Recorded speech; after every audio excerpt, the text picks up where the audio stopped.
Inilah Businessman Opinion.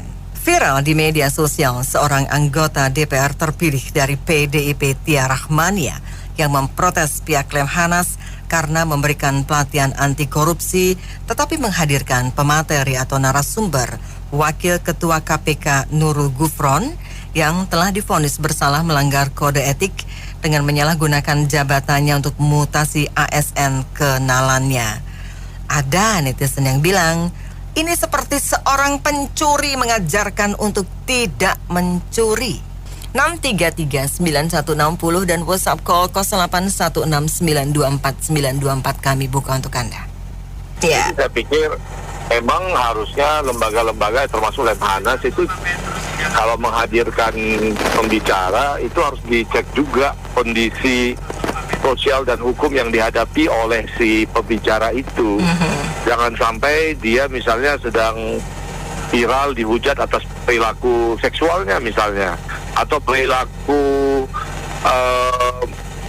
pelanggaran hukum, kemudian dia dijadikan tetap pembicara dalam forum-forum resmi seperti itu. Jadi saya pikir apa yang disampaikan Bu Tia juga cukup valid gitu. Jangan sampai ini terjadi di seluruh kementerian berlanjut terus, di mana bahkan menggunakan konsultan atau menggunakan advisor, penasehat, atau bahkan BUMN mengangkat komisaris malah dari maling gitu, mantan maling gitu ya, pernah dipidana ingkrah sebagai koruptor misalnya, pernah dipidana ingkrah sebagai pelaku pidana selain perdata. Jadi karena kredibilitas itu cukup penting.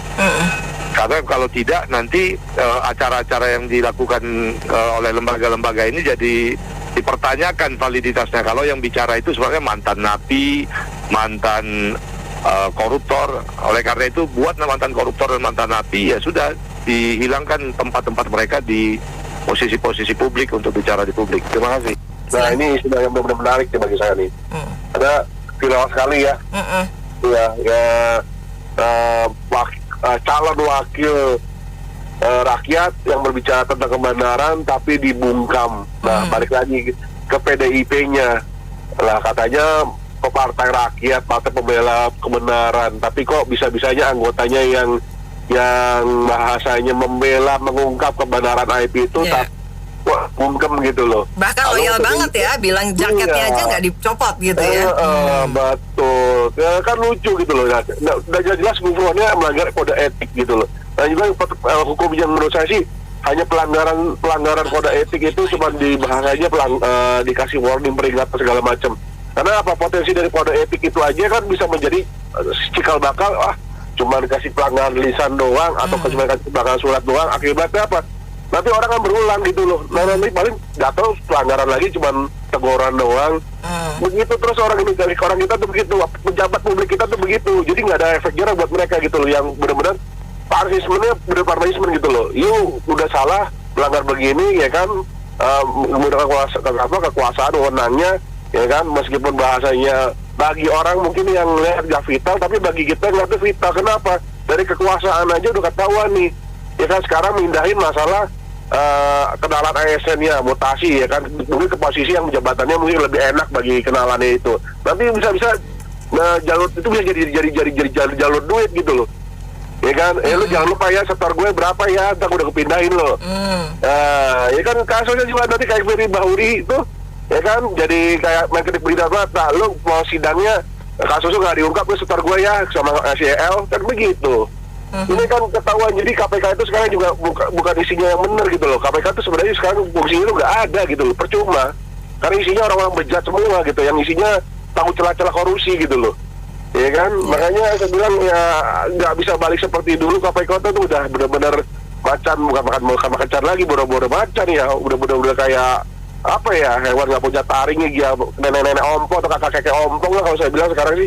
Menggigit aja gigi lepas gitu kan.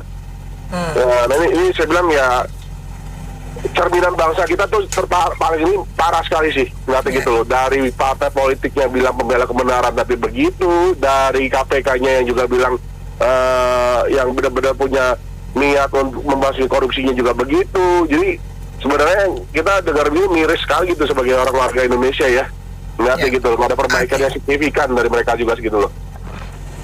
Jadi pertama yang protes masalah itu Pematerinya. Ya itu kan memang ya menurut saya memang nggak pas. Tapi karena ada istilah guru kencing berdiri, murid kencing berlari, kan begitu. Jadi kalau memang mungkin udah zamannya kali ya, ada yang mantan koruptor jadi komisaris utama BUMN, ada yang narkoba jadi komisaris BUMN. Nah sekarang ini kan Gufron ini mungkin ada telah sedikit yang kurang pas, kemudian jadi pembicara yang itu benar kalau diprotes itu. Satu, yang kedua ya lah di pesat itu masalahnya apa, ada kaitannya dengan ini atau tidak gitu. Kalau masalahnya ada kaitannya kok aneh. Tapi kalau enggak ya kita nggak tahu, itu kan intern PDIP sendiri. Jadi menurut saya kembali ke itu tadi, ke pembawa acara harus selektif lah. Kalau mau bagus ya kasih pembawa acara yang bagus. Kalau mau biasa aja ya nggak usah, kan gitu. Itu aja. Jadi kita positif thinkingnya gini aja, kalau kita lagi nyetir di depan, kita kan sudah lewatin dulu, belakang-belakang itu kan konvoy belakangnya kita. Nah kita bilang, weh hati-hati depan ada lubang, tadi gua kena lubangnya loh. Nah inilah seperti yang si mantan narapidana itu yang guru Gufron. Jadi dia jadi pembicara tuh sebenarnya mau mengingatkan ke anak-anak muda, ke generasi-generasi yang baru bahwa hati-hati loh, di depan tuh banyak yang bisa dikorupsi. Oke, itu positifnya ya. Iya, positifnya gitu, Bu. Itu aja sih. Kalau saya sih melihatnya gini lah. Kalau di negara kita ini ngomong tentang korupsi itu pasti lip service lah. Nggak akan habis-habisnya. Apalagi kita ngomong lagi tambahin nepotisme. Aduh, nggak ada habis-habisnya. Jadi pokoknya itu kombinasi antara korupsi dan nepotisme itu mau dilihat dari sudut apapun sama, nggak ada. Cuma lip service saja. Akibat betul-betulnya bohongan aja, Pak. Nah, kalau partai politik ngomong tentang korupsi, itu mah cuma ini aja, cuma pencitraan aja. Pada dasarnya mereka juga butuh dana ya istilahnya, yang mungkin akan terlibat juga nanti saat. Jadi mereka juga melindungi diri. Akhirnya ya itu yang ngomong tentang korupsi yang secara terbuka memprotes segala macam, ya udah di aja, disingkirin aja. Itu berbahaya buat masa depan. Sedih, miris kata teman tadi, miris. Memang miris ini lihat Indonesia sekarang ini. Aduh, gila banget. Para pejabat kita ini luar biasa lah pokoknya. Cuma bisa berdoa ada tokoh yang baru yang bisa memperbaiki semuanya. Amin. Ya itu aja. Yang di KPK udah nggak ada yang bersih, semuanya kotor. Makanya ya mau nggak mau dia yang dipanggil.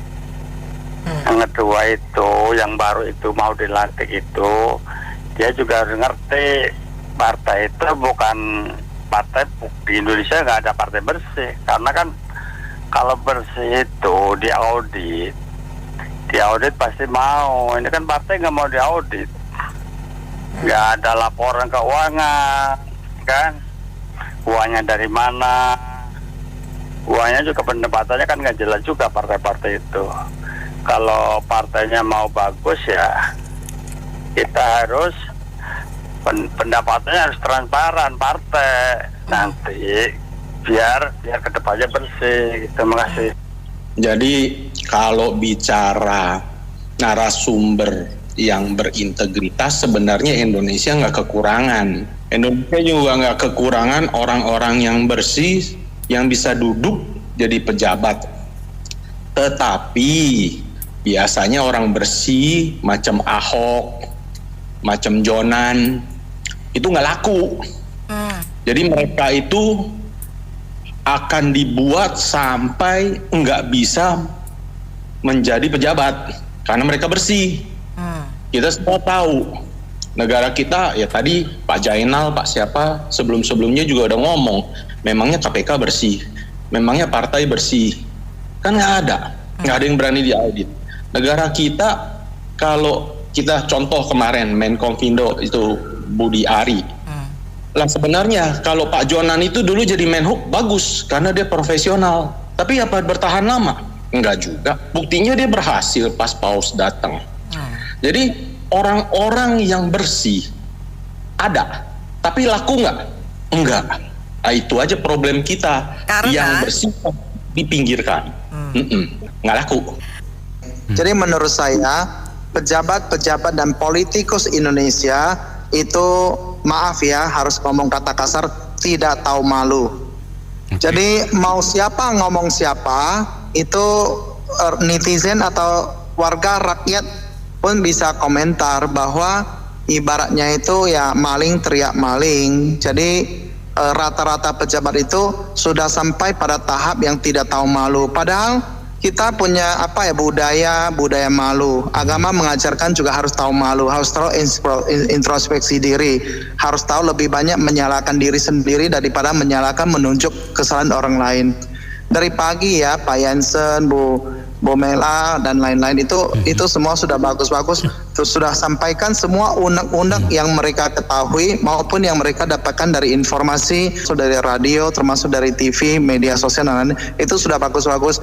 Tapi pejabat tetap tidak berubah, tetap tidak tahu malu. Akhirnya dibahas sampai bahwa ini negara mau dibawa kemana. Rakyat yang harusnya kalau tidak ada koruptor dan juga tidak ada pejabat yang tidak tahu malu masih menjabat terus-menerus dan dipilih terus dan mendapatkan pesangon yang terus-menerus. Akhirnya 5 tahun dipilih lagi, 5 tahun lagi dipilih lagi oleh DPR. Mereka terus di situ terus menjabat terus. Untuk apa? Untuk mempertahankan kekuasaan dan untuk mempertahankan peraturan-peraturan yang mereka lakukan, mereka buat, mereka susun, budget-budget dan lain sebagainya. Itu kan namanya, apakah nggak ada generasi anak muda yang lebih bagus lagi, yang lebih jujur? Jangan-jangan mereka jadi contoh yang tidak baik. Akhirnya anak muda juga belajar yang belajar telanani yang jelek-jelek tersebut. Akhirnya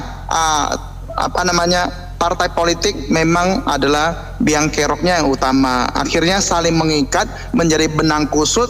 Kita bahas bagaimanapun tidak akan ada solusinya. Muncul orang yang baik disingkirkan, muncul orang yang baik disingkirkan.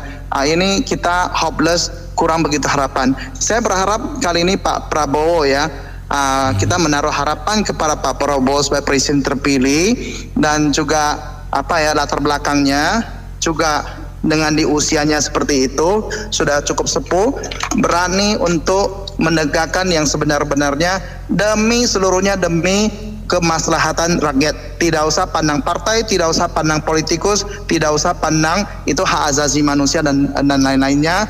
Semuanya demi Pancasila, demi rakyat, kemaslahatan rakyat. Itu saja pesan dari warga dan rakyatnya Indonesia. Kembali ke pokoknya. Susah kalau di Indonesia itu mau jadi bener. Yang salah aja krunya banyak berjemaah, gimana bisa jadi bener gitu loh menurut saya.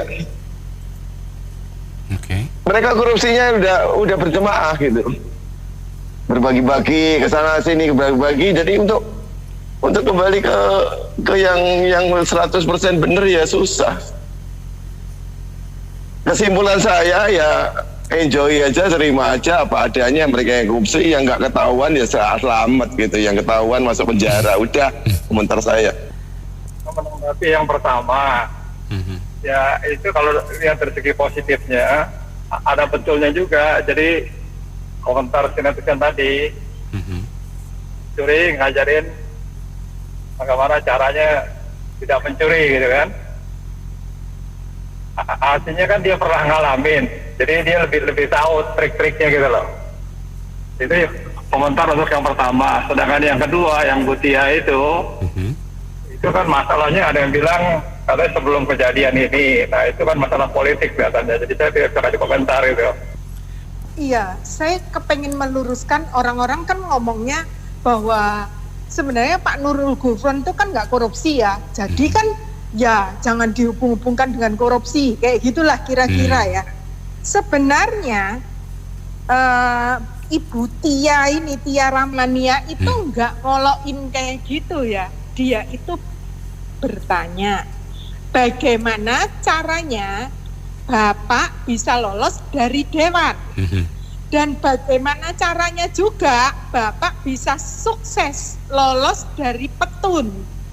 Dan bagaimana caranya Bapak bisa merekomen ASN kayak gitu. Sebenarnya si itu nggak salah gitu ya, tapi dia ngomong bahwa saya adalah dosen anti korupsi.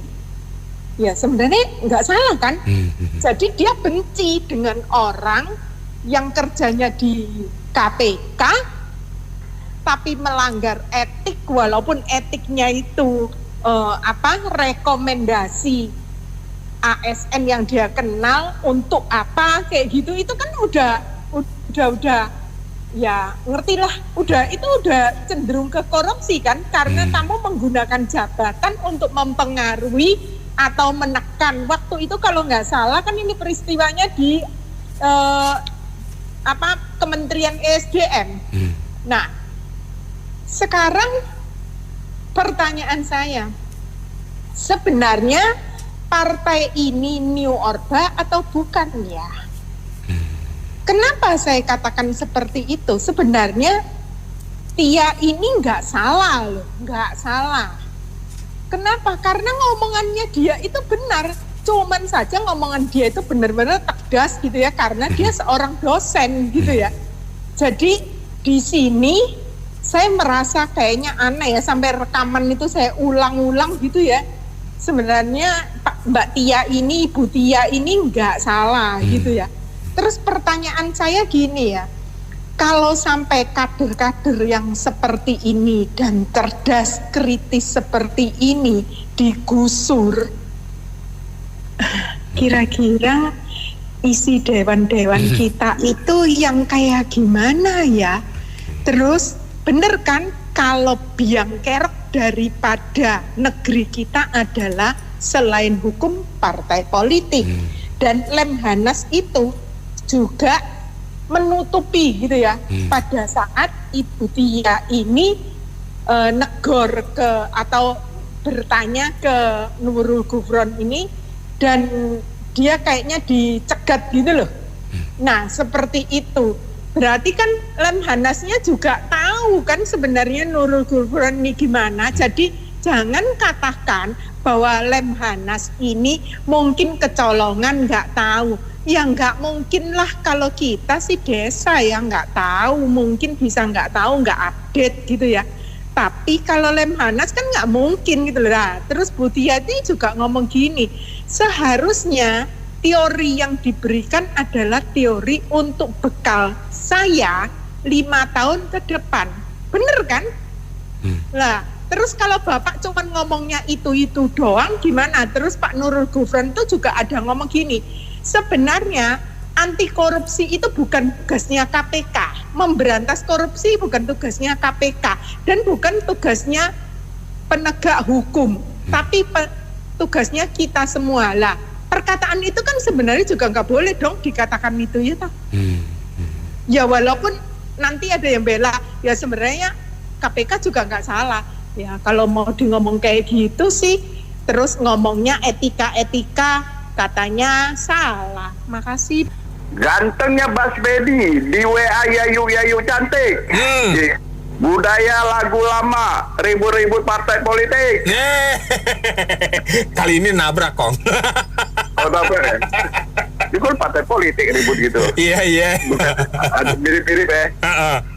Ya gini, kalau saya sih semata-mata sederhana aja. Itu kesalahan administratif lah. Ya kan, administratif. Lemhanas itu lembaga yang sangat kredibel. Lulusan Lemhanas orang yang paling top. Iya. Ya. KPK lembaga yang kredibel. Ini kan lembaga yang tahu siapa yang mau diundang dan siapa yang mengundang. Ya kan?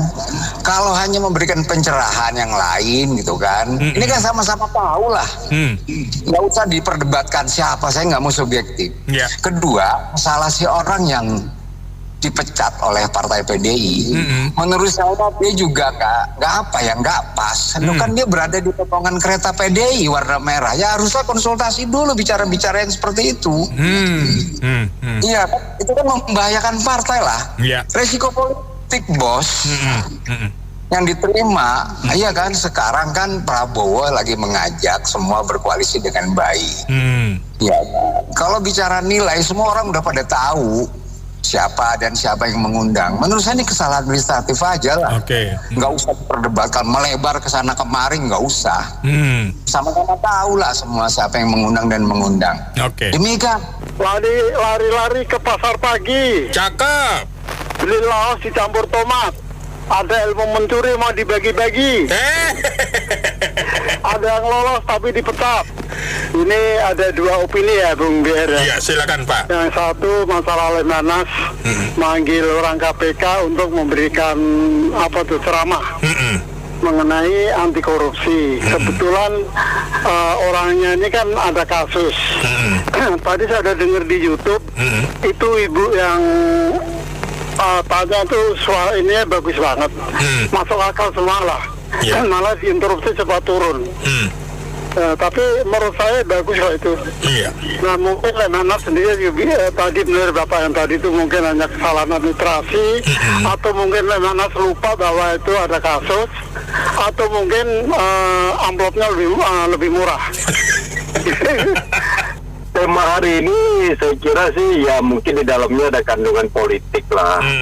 Tetapi saya pikir juga nggak usah terlalu diperlebar lah.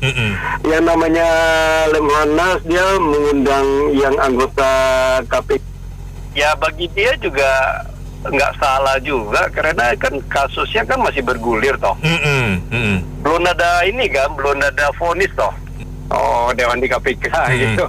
Ya kalau Dewan di KPK vonisnya apa? Mungkin kesalahan administrasi atau etika Pak, pelanggaran etika. Etika aja kan. Ya kalau etika kan ya banyak lah, setahun ini banyak etika kok yang dilanggar.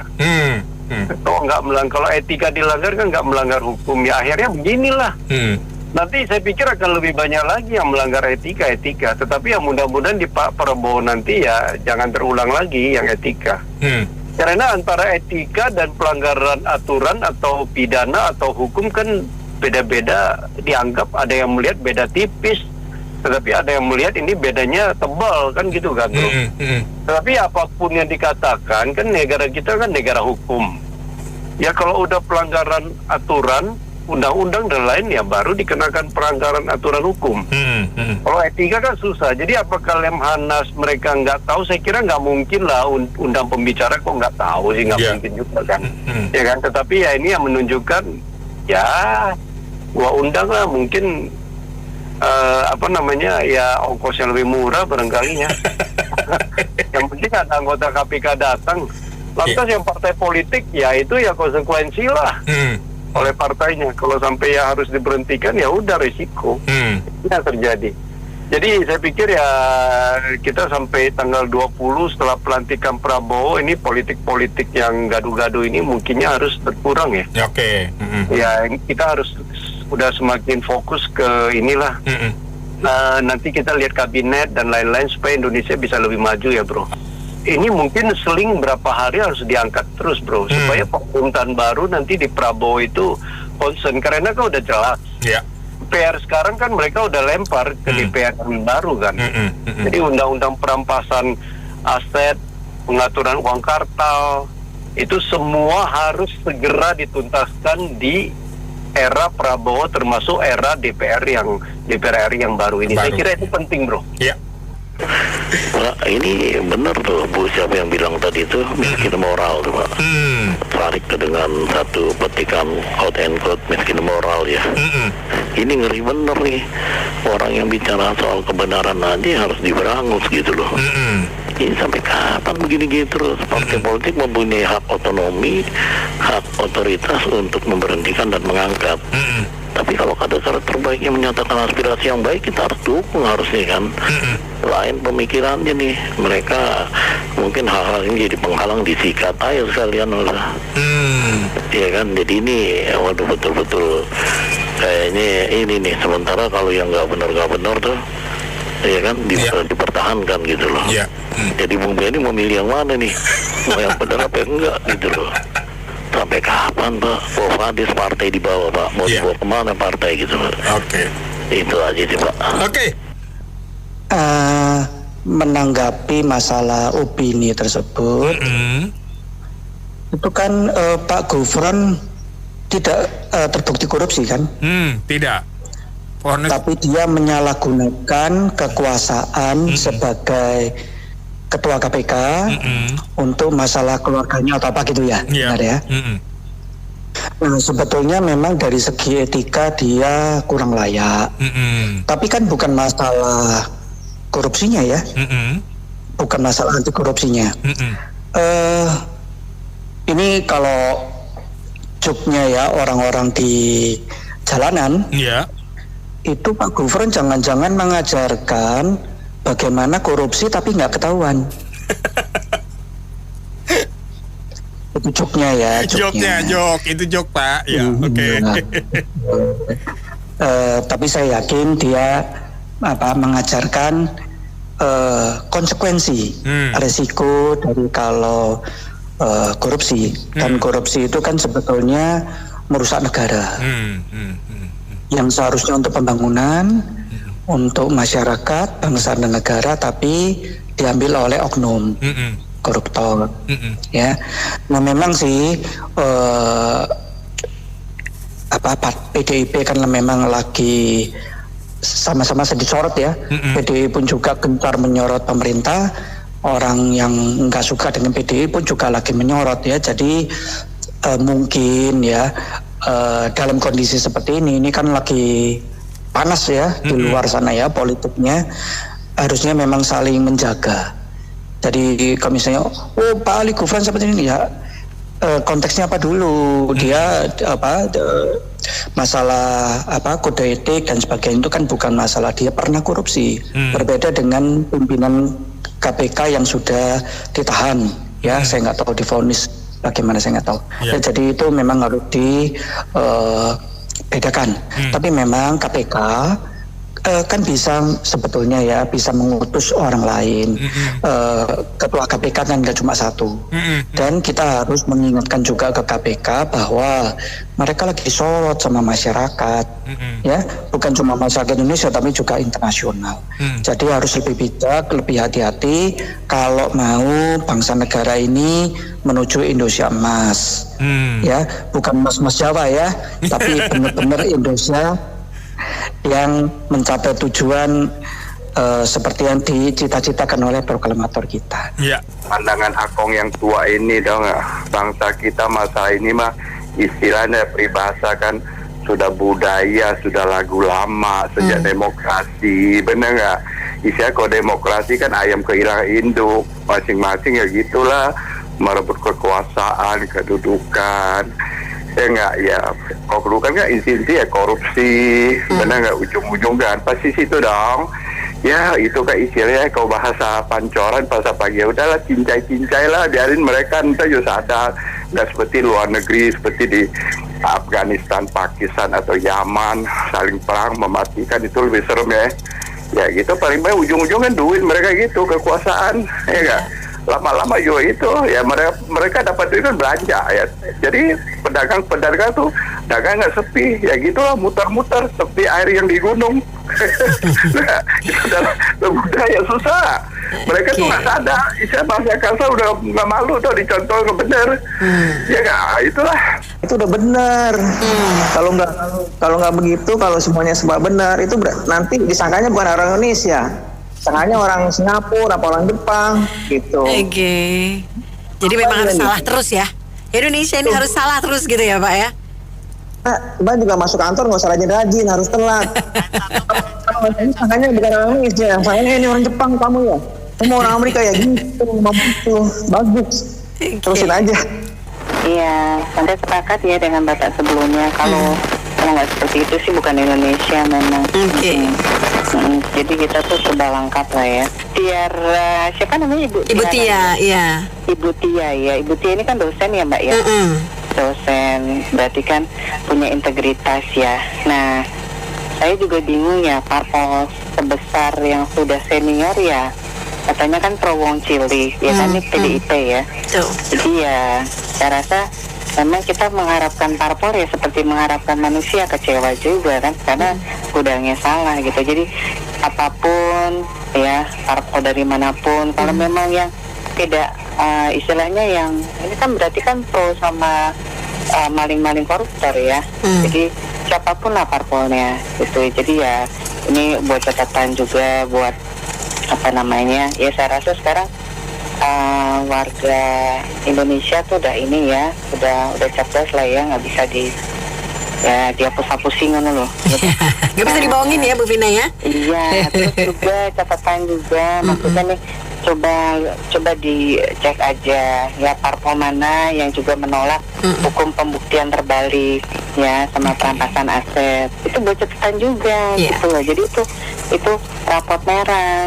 Jadi ya saya rasa memang cuma di Indonesia aja memang Mbak ya yang orang jujur itu tersingkir. Jadi ini semua maju tak gentar membela yang bayar, bukan maju tak gentar membela yang benar. Itu liriknya udah berubah itu lagunya. Ya cuma ada di kita aja. Memang kita memang ini kok negeri ajaibin apa ya. Saya dugaan saya saja takutnya salah gitu. Jadi mungkin saja kenapa dipecat. Mungkin aja sekarang KPK sekarang ini udah berada pada pemerintahan yang akan datang gitu loh. Jadi begitu diusik-usik, takut ntar daripada kasus-kasus yang lain diusik juga, nyeret-nyeret yang lain, makanya dia dipecat. Menurut saya sih gitu. Nah kalau ini kecenderungannya ini kan yang Pak Jokowi sama yang itu kan anaknya juga ada yang maksudnya ya kan ada yang dipanggil kalau masih berkuasa mah nggak mungkin dipanggil gitu loh, meskipun nggak ada keputusan selanjutnya tapi nggak mungkin dipanggil kalau menurut saya. Sekarang kan udah kelihatan gitu kayaknya udah berpihak pada pemerintahan selanjutnya gitu aja. Oke, thank you. Itu makanya ya kembali lagi ketuanya saja kabarnya kita nggak jelas juga nih ketuanya ini. Kelanjutannya bagaimana, kabarnya masih hidup atau tidak, ya nggak? Jadi kembali lagi saya bilang sih ini kita cuma lucu-lucuan aja lah sekarang ini Mbak ya. Ini akibat sedimentasi pengikisan ini nih. Jadi semuanya terbelenggu jadi semuanya ini. Pantai kalau kekikis terus kan bahaya. Nah begitu juga ini sekarang ini. Jadi kekikis semua jadinya sedimentasinya ini. Jadi gitu aja nih Mbak. Jadi kembali lagi kita cuma nonton dagelan selanjutnya saja lah. Assalamualaikum. Ya kita harus saling check and balance ya. Jangan sok merasa benar sendiri. Ya setuju itu. Setuju. Bu Mila yang kuliah panjang tadi ya. Tapi beliau luar biasa sih memang. Iya. Dulu saya kuliah di ilmu politik sudah bertahun-tahun aja masih bingung soal politik. Politik itu nggak punya kepala, nggak punya ekor, nggak bisa dipegang. Gitu loh. Ya gitulah. Jadi karena kalau jadi anggota DPR itu harus lewat partai, ya kalau melakukan sesuatu ya harus sesuai dengan garis partai. Walaupun kita benar, tapi kalau oleh partai dianggap tidak benar ya wassalam, begitulah. Jadi itulah Indonesia. Nah, itulah politik. Ya politik di Indonesia kan sangat tergantung daripada patron, gitu loh.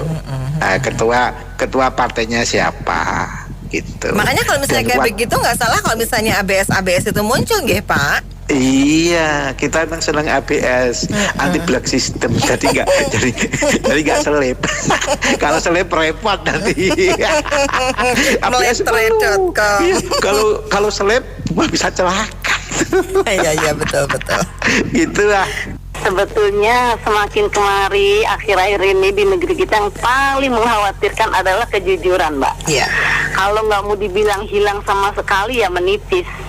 Ya, kejujuran, rasa malu ini kan berbanding lurus ya. Kalau orang punya rasa malu pasti dia akan jujur, gitu. Tapi sebaliknya, ya gimana dia mau jujur, wong malu aja nggak ada.